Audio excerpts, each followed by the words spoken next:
I spend less money traveling full time than I did living back home in South Florida, and this month I decided to head out to Nice, France, and I'm about to break down exactly how much it costs category by category. I don't know why it took me so long to come to the south of France, like it wasn't on my radar for some reason, and now it's competing head to head with my top favorites in Europe, Portugal, and Greece. This entire month that I've explored the French Riviera, my base has been in Nice, a city that has it all. Super walkable, has great food, and is the center point for being connected to basically anything that you want to do. From Cannes to Saint-Tropez to Monaco, all the way to Italy. It's super easy to just get on a plane, and all those places are possible with a quick day trip. So now let's jump into the cost. Starting off with the accommodation, the total came out to $2,138. This month I decided to stay in a co-living. I think that is the perfect balance to be able to meet people while traveling. I always say that the first 2 years of traveling, they were great, but it did start to get pretty lonely. So this year I've been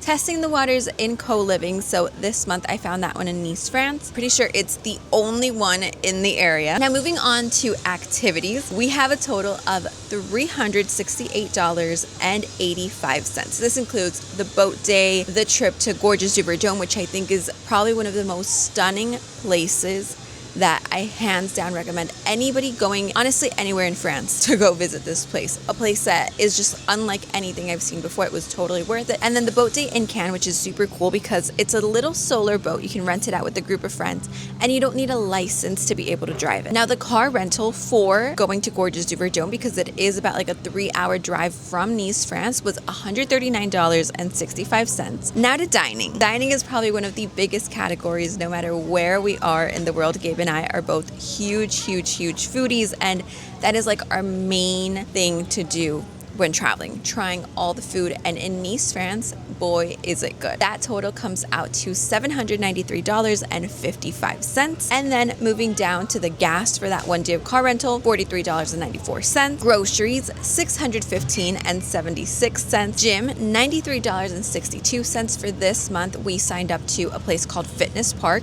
It was huge. Probably one of the biggest gyms that I've ever seen. 3 or 4 stories, like tons of little holes to go in, like weight room, cardio room, high rocks room.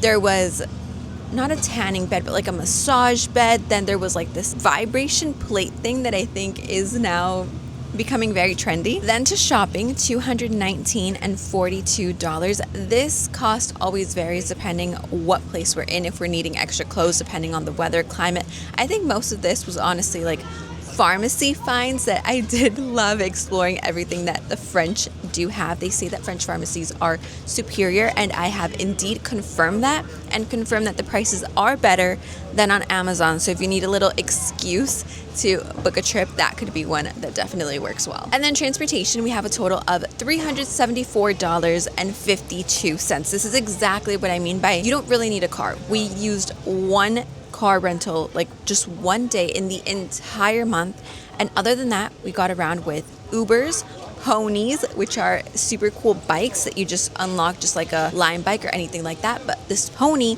had 2 seats, so you can go with a friend. It's super fun. And then the train, we did little train rides like around Nice. There's like a tram, I think, instead of a train, and then the regional train, which gets you from like Antibes all the way down to Italy. That means that we have a total cost, drum roll, of $4,787.31 for a month in Nice, France. Is it more or less than what you would have expected? And yes, this is for 2 people. Everything is in US dollars. And this is something that I love doing in every city that I visit, because I feel like we all have these preconceptions of a place. Like if I said I spent more in Mexico City than in Dubai, would you believe me? Or more in Bali than in Hawaii? So if you want to see exactly what those costs are, I have a series over here where you can see this full same exact breakdown for Lisbon, Dubai, Mexico, Croatia, and now this month I'm in the beautiful Montenegro, so that's coming up